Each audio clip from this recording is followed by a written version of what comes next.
Hi, Pastor Steve in beautiful Visalia, California. We're having a chilly one today. We're supposed to have made it up to 70, but it's going to be in the 60s, and we're ready for a little warmer weather. Hope it's nice wherever you are, and I hope that you're having a good day. I want to start out today by saying hello to my friends in Boulder County. I pastored in Boulder and in Longmont, close to Boulder, and I'm just heartbroken about the shootings.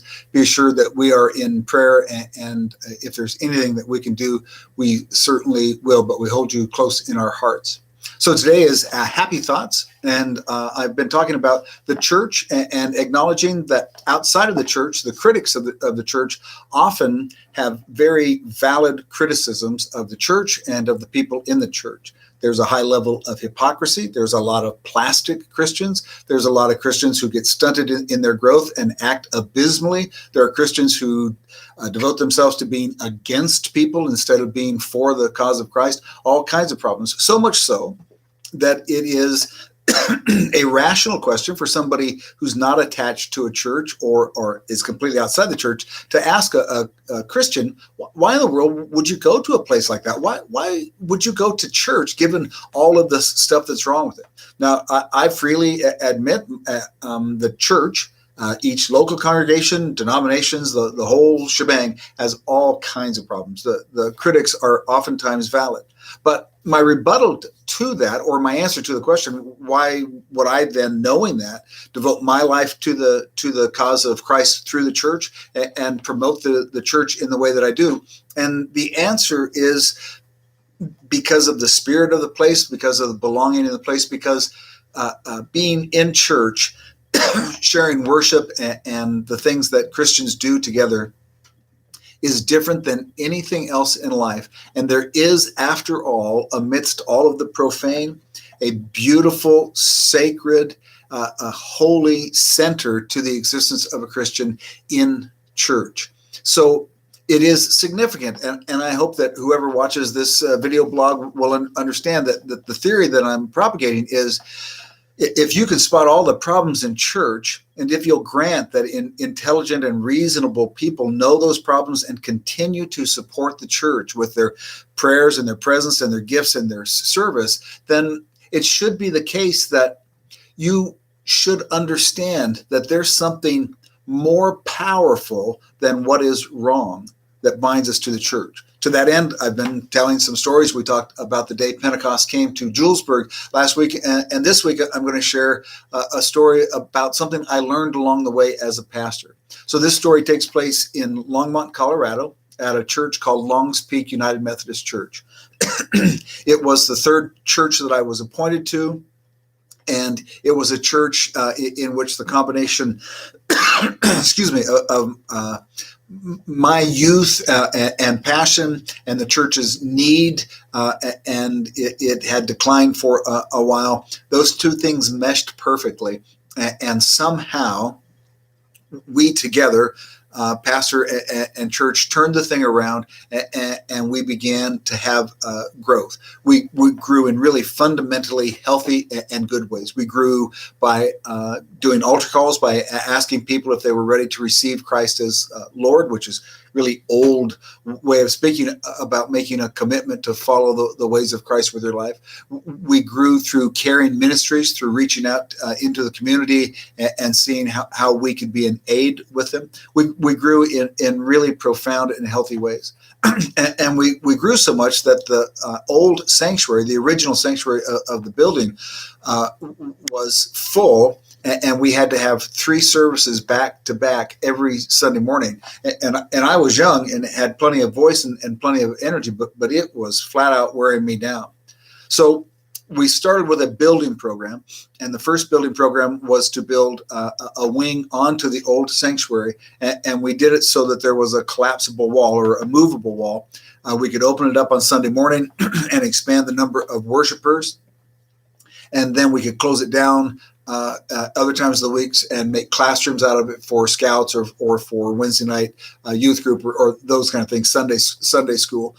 So it was a good use of funds, and we built that thing, and not too much fuss, not too much cost, relatively quickly, and then it immediately filled up because the church was really a vibrant, healthy place, and we were attracting folks. So it came to pass that we still had 3 services. We just had 3 bigger services than we had before.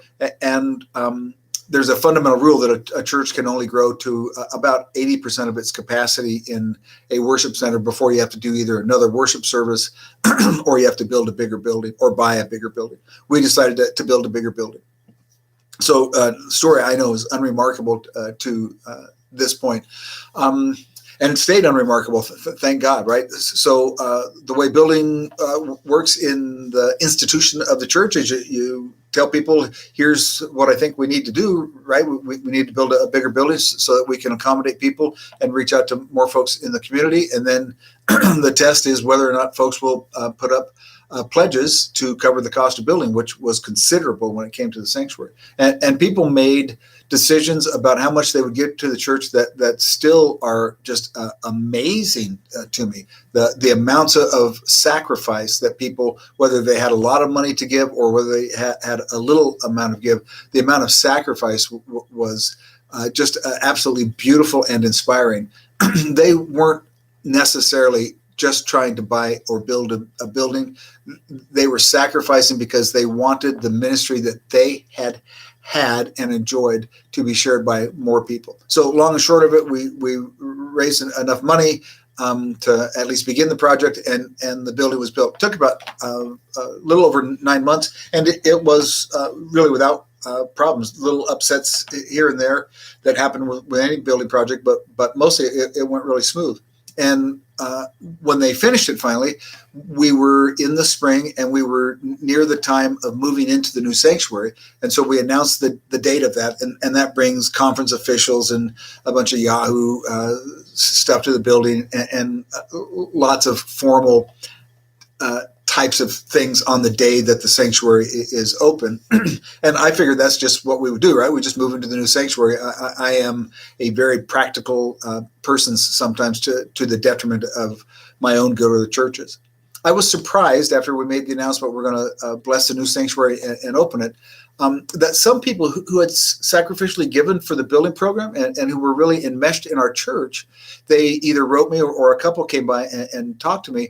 And they were saying things that I had never even considered.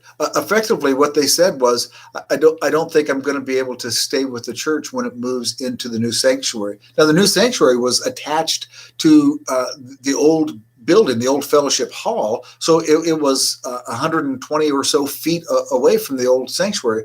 But what they wrote and what they said had some deep meaning. Effectively, what they said was, I had my children baptized in the old sanctuary, and some of them were married or their children had been married there. And almost everybody who spoke or wrote about these issues remembered that one of their loved ones had been buried there.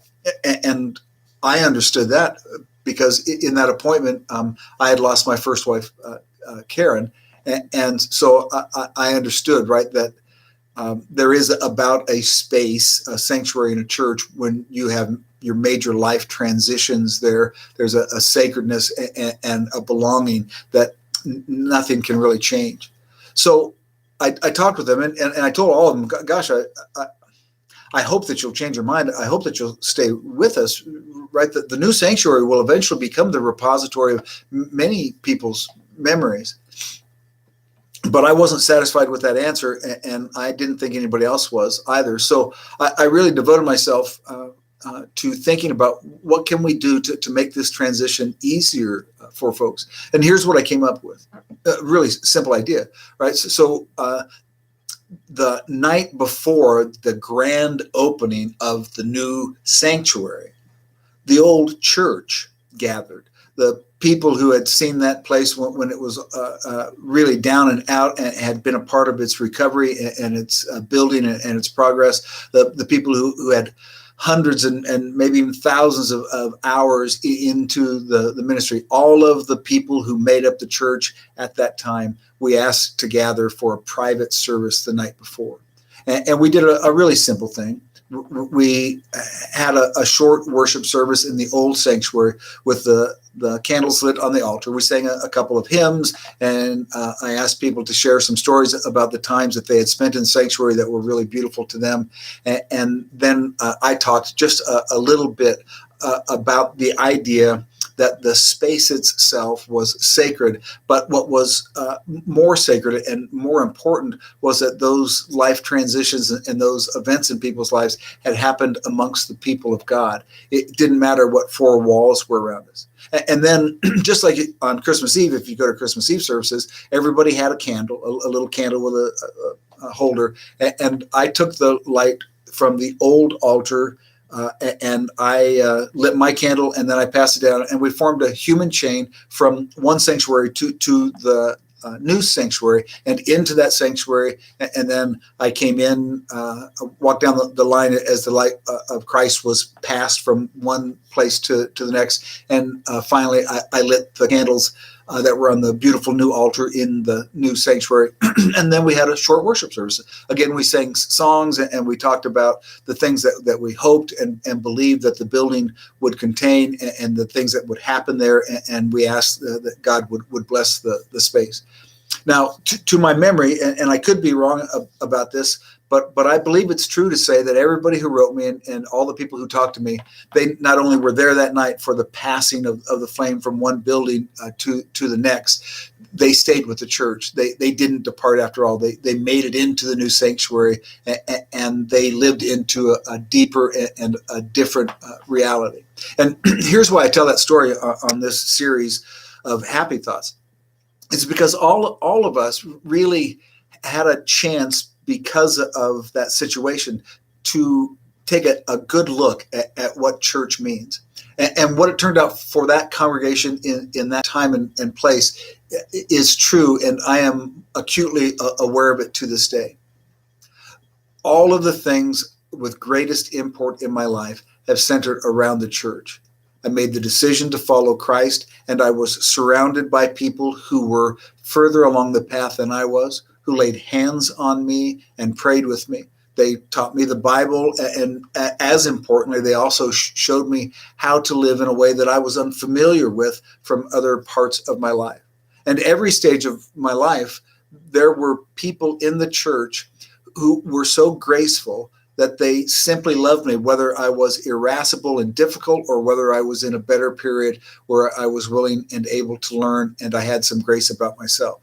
I have been with people in the deepest of grief when they've buried their children or their parents, their loved ones in the church. And I have seen that long after all of the rest of the things that go with death have passed, the church remains a living promise for those who are separated by death and ache over that with God, there is something beyond death. There is resurrection and there is new life.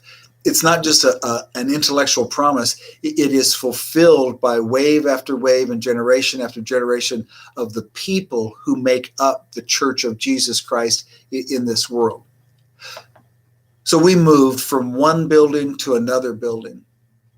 But the church that existed in the original building and which had impacted so many lives, itself never changed a bit. It doesn't matter if it's in a fancy, brand new sanctuary or if it's an old, run-down sanctuary. It doesn't matter at all.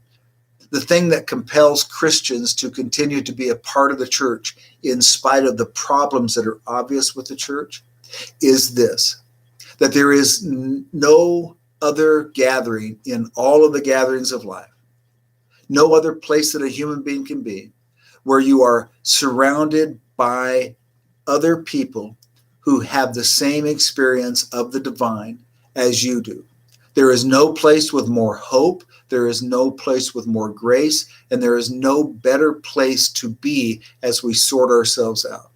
The church is the vehicle by which Christians make the transition through this life and eventually are launched into eternity beyond the flesh. I know that sounds high-minded or churchy, but it's a core fundamental truth. So it isn't just a gathering like different service clubs that do good things. The church does that too. It's way beyond that.